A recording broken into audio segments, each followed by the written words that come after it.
کہ ہنسیں کم روئیں زیادہ، جزاء بما كانوا یکسبون، بدلہ اس کا کہ جو کمائی انہوں نے کی ہے۔ فإن رجعك الله إلى طائفة منهم، تو اے نبی اگر اللہ تعالیٰ آپ کو لوٹا کر لے جائے، یہ 4 رکوع تو ختم ہو چکے تھے، 9ویں رکوع پر ان کے بارے میں تو تیقن کے ساتھ معلوم تھا کہ وہ غزوہ تبوک پر روانگی، یہ درمیان کا ہے کہ کچھ جاتے کچھ آتے، کچھ غزوہ تبوک کے وقت عین تبوک میں بھی وہی نازل ہوئی ہے، تو یہ وہ آیات ہے۔ فَإِن رَجَعَكَ اللَّهُ، ظاہر بات ہے یہاں معلوم ہو رہا ہے کہ یہ کہیں تبوک میں یہ آیت نازل ہوئی ہے۔ اگر اللہ آپ کو لوٹا کر لے جائے ان کے کسی گروہ کے پاس، فَاسْتَأْذَنُوكَ لِلْخُرُوجِ، اور پھر وہ آپ کے ساتھ نکلنے کی اجازت مانگے کسی اور دشمن کے خلاف، فَقُلْ لَن تَخْرُجُوا مَعِيَ أَبَدًا، کہہ دیجیے گا اب تم میرے ساتھ کبھی نہیں نکلو گے، وہ آخری امتحان تمہارا ہو چکا، تم ناکام ہو چکے۔ وَلَن تُقَاتِلُوا مَعِيَ عَدُوًّا، اور اب میرے ساتھ کسی دشمن کے ساتھ، میرے ساتھ ہو کر کسی دشمن کے ساتھ جنگ کرنے کا تمہیں موقع نہیں ملے گا۔ انکم رضیتم بالقعود اول مرۃ، تم پہلی مرتبہ راضی ہو گئے تھے بیٹھے رہنے پر، نفیر عام ایک ہی مرتبہ ہم نے کی اور تم پیچھے رہنے پر، بیٹھ رہنے پر راضی ہو گئے۔ فاقعدوا مع الخالفین، اب ہمیشہ کے لیے پیچھے رہنے والوں کے ساتھ بیٹھ رہو۔ ولا تصلی علی احد منہم مات، اور اے نبی ان میں سے کوئی مر جائے تو اس کی نماز جنازہ ادا نہ کیجیے ابداً، کبھی بھی۔ ولا تقم علی قبرہ، اور اس کی قبر پر آپ کھڑے نہ ہوں۔ یہ دیکھیے یہ اب ان کی رسوائی کا سامان ہو رہا ہے۔ ابھی تک تو پردے پڑے ہوئے تھے، لیکن اب یہ ہے کہ حضور جو ہے جب انکار کرتے تھے کسی کی نماز جنازہ پر جانے سے، معلوم ہو جاتا تھا کہ یہ منافق ہے، حضور نے اس کی نماز جنازہ میں شرکت سے انکار کیا۔ ولا تصلی علی احد منہم مات ابدا ولا تقم علی قبرہ، اور مت کھڑے ہوئیے اس کی قبر پر۔ انہم کفروا باللہ ورسولہ، یقیناً انہوں نے کفر کیا ہے اللہ اور اس کے رسول کے ساتھ، وماتوا وہم فاسقون، اور وہ مرے ہیں اسی حال میں کہ وہ نافرمان تھے۔ ولا تعجبک اموالہم واولادہم، یہ آیت پہلے بھی آ چکی ہے، آیت نمبر 55، صرف وہی ایک فرق ہے اس میں، وہاں فلا تعجبک، یہاں ولا تعجبک، آپ کو زیادہ پسند نہ آئیں، اچھی نہ لگے، نہ ان کے اموال نہ ان کی اولاد۔ انما یرید اللہ ان یعذبہم، یہاں لام کی بجائے ان آ گیا ہے، اللہ چاہتا یہ ہے کہ انہیں عذاب دے انہی چیزوں کے ذریعے سے دنیا میں، وتزہق انفسہم وہم کافرون، اور ان کی جانیں نکلیں اسی حالت کفر میں۔ وَإِذَا أُنزِلَتْ سُورَةٌ أَنْ آمِنُوا بِاللَّهِ وَجَاهِدُوا مَعَ رَسُولِهِ اسْتَأْذَنَكَ أُولُو الطَّوْلِ مِنْهُمْ وَقَالُوا ذَرْنَا نَكُن مَعَ الْقَاعِدِينَ رَضُوا بِأَن يَكُونُوا مَعَ الْخَوَالِفِ وَطُبِعَ عَلَى قُلُوبِهِمْ فَهُمْ لَا يَفْقَهُونَ۔ صدق اللہ العظیم۔ سورہ توبہ میں ابھی یہی منافقین کا بیان چل رہا ہے، اور جب کوئی صورت نازل ہوتی ہے کہ ایمان لاؤ اللہ پر اور جہاد کرو اس کے رسول کے ساتھ مل کر، استأذنک اولو الطول منہم، تو ان میں سے جو مقدرت والے ہیں، دولت والے ہیں، وسائل رکھنے والے ہیں، وہ بھی آپ سے آ کر رخصت مانگتے ہیں۔ وقالوا ذرنا نکن مع القاعدین، اور کہتے ہیں کہ ہمیں چھوڑ دیجئے، رہنے دیجئے، ایگزمپٹ کر دیجئے، ہم یہیں بیٹھ رہنے والوں میں شامل ہو جائیں۔ رضوا بأن یکونوا مع الخوالف، وہ اس پر راضی ہو گئے کہ پیچھے رہنے والی عورتوں میں شامل کر دیے جائیں، یعنی جنگ کرنا مردوں کا کام ہے، اور خواتین کو چونکہ پیچھے بچے اور خواتین ظاہر بات ہے کہ گھروں میں رہ جانے والے تھے، تو انہوں نے اپنے لیے یہ مقام پسند کیا، یہ ایک طرح کا ان پر طنز ہے۔ رضوا بأن یکونوا مع الخوالف وطبع علی قلوبہم فہم لا یفقہون، تو ان کے دلوں پر مہر کر دی گئی اور اب وہ سمجھ نہیں سکتے۔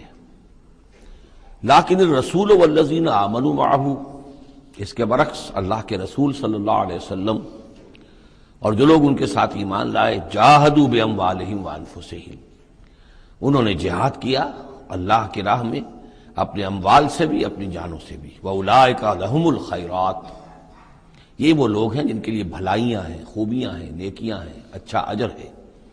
وَأُولَٰئِکَ هُمُ الْمُفْلِحُونَ، اور یقیناً یہی لوگ ہیں فلاح پانے والے، آخری منزل مراد کو پا لینے والے۔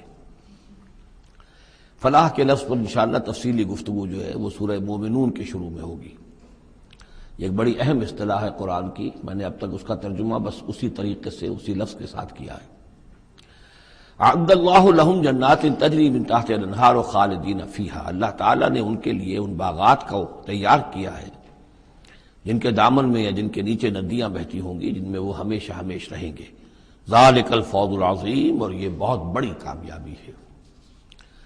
وجعل المعذرون من الاعراب لیؤذن لهم، اور آئے آپ کے پاس بہانے بنانے والے بدو بھی، مدینے کے لوگوں کا تذکرہ ہو رہا تھا۔ اب ظاہر بات ہے یہ نفیر عام تھی، اعلان عام تھا، تو اب جو بھی آس پاس تھے، جو دیہات میں رہنے والے مسلمان تھے، ان پر بھی یہ حکم جو ہے عائد تھا، تو اب ان میں سے بھی لوگ آئے اور رخصت طلب کرنے لگے۔ جعل المعذرون من الاعراب، اعراب اعرابیون کی جمع ہے، وہ جو لوگ بادیہ نشین بدو، لیؤذن لهم، کہ انہیں بھی اجازت دے دی جائے، انہیں بھی رخصت دے دی جائے۔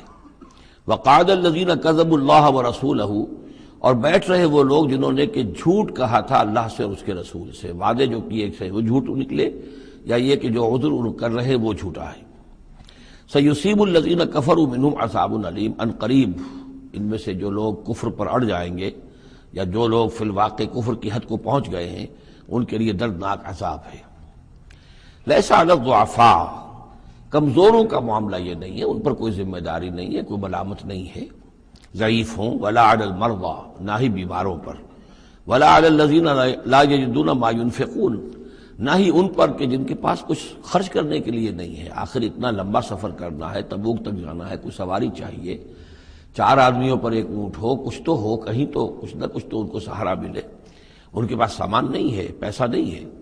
لا یجدون ما ينفقون، تو جو لوگ اپنے پاس کوئی اس کی مقدرت نہیں رکھتے اور ساز و سامان نہیں رکھتے، تو ان پر حرج نہیں ہے۔ لیسا علی الضعفاء حرج، یہ لیسا کے بعد جو ہے حرج یہاں آیا ہے، ان پر کوئی گناہ نہیں ہے، کوئی الزام نہیں ہے، کوئی ملامت نہیں ہے۔ اذا نصحوا للہ ورسولہ، جبکہ وہ اللہ اور اس کے رسول کے ساتھ مخلص ہوں، دل میں اخلاص ہے، لیکن یہ کہ مجبوری فی الواقع ہے، کوئی ضعیف ہے، بہت بوڑھا ہے، کوئی بیمار ہے، کوئی بالکل یعنی بغیر کسی وسائل کے ہے۔ ما علی المحسنین من سبیل، ایسے جو محسن لوگ ہیں، جو جن کا دین جو ہے وہ یعنی درجہ احسان کو پہنچا ہوا ہو، ان کے لیے کوئی ملامت نہیں، ان کے اوپر کوئی گرفت نہیں۔ واللہ غفور الرحیم، اور اللہ غفور الرحیم ہے۔ ولا علی الذین اذا ما اتوک لتحملهم، اور نہ ہی ان پر کوئی الزام ہے یا ان پر کوئی گناہ ہے کہ جو آئے آپ کے پاس، جب آئے کہ آپ ان کے لیے سواری کا انتظام کر دیں، لتحملهم، قلتا، تو اے نبی آپ نے فرمایا، لا اجد ما احملکم علیہ، نہیں میرے پاس بھی کوئی سواری کا بندوبست نہیں ہے، میں نہیں پاتا کوئی چیز جس پر کہ آپ کو سوار کر سکوں۔ تولوا، تو مجبوراً وہ لوٹ گئے، واعینہم تفیض من الدمع، اور ان کے آنکھوں سے آنسو جاری تھے، حزناً، اس حزن کی وجہ سے، اس رنج اور غم کی وجہ سے، اللہ یجدوا ما ينفقون، کہ ان کے پاس نہیں ہے جسے وہ خود خرچ کر سکیں اور اپنے لیے کسی سواری کا بندوبست کر سکیں۔ ایک طرف یہ جذبہ ہے، چاہتے ہیں، جانا چاہتے ہیں، لیکن مجبوری ہے، اس مجبوری کی بنا پر بھی اگر وہ رک رہے ہیں تو ان کو صدمہ ہے، افسوس ہے، رو رہے ہیں۔ دوسری طرف وہ ہیں جو اولو طول ہیں، ان کے پاس سب کچھ موجود ہے، وسائل و ذرائع ہیں، لیکن جانے کو تیار نہیں۔ انما السبیل علی الذین یستاذنونک وہم اغنیاء، ملامت اور الزام تو ان لوگوں پر ہے کہ جو آپ سے رخصت مانگتے ہیں جبکہ وہ غنی ہیں، مالدار ہیں۔ رضوا بان یکونوا مع الخوالف، وہ راضی ہو گئے اس پر کہ وہ پیچھے رہنے والی خواتین ہی کے ساتھ ہو جائیں۔ وطبع اللہ علی قلوبہم، اللہ نے ان کے دلوں پر مہر کر دی، فہم لا یعلمون، اور اب وہ صحیح علم سے بے بہرہ ہو چکے ہیں۔ یعتذرون الیکم اذا رجعتم الیہم، اب یعتذرون چونکہ یہ فعل مضارع ہے تو یہ بھی ہو سکتا ہے کہ کر رہے ہیں ترجمہ ہو کہ وہ اب بہانے بنا رہے ہیں یا عذر پیش کر رہے ہیں، اور یہ بھی کہ کریں گے۔ تو اس اعتبار سے یہ آیات یہ بھی ممکن ہے کہ اثناء سفر میں، واپسی کا جو سفر ہے تبوک سے، اس میں نازل ہوئی ہوں، اور یہاں پھر ہم مستقبل کے حوالے سے اس کا ترجمہ کریں گے۔ اور یہ بھی ہو سکتا ہے کہ مدینے واپس تشریف لانے کے بعد یہ آیات نازل ہوئی ہوں، تو اب حال میں اس کا ترجمہ ہوگا۔ بہانے بنائیں گے وہ لوگ کہ جن کی طرف کہ تم جاؤ گے لوٹ کر، یا بہانے بنا رہے ہیں تمہارے پاس آ کر وہ لوگ کہ جن کے پاس تم آ گئے ہو لوٹ کر، یہ دونوں ترجمے ممکن ہیں۔ قل لا تعتذروا، کہہ دیجئے یا کہہ دیجئے گا کہ اب بہانے مت بناؤ، کوئی عذر مت تراشو، کوئی لیم ایکسکیوزز پیش نہ کرو، لن نؤمن لکم، اب ہم تمہاری بات نہیں مانیں گے۔ قد نبأنا اللہ من اخبارکم، اللہ تعالیٰ نے ہمیں تمہاری خبروں سے پورے طور پر مطلع کر دیا ہے۔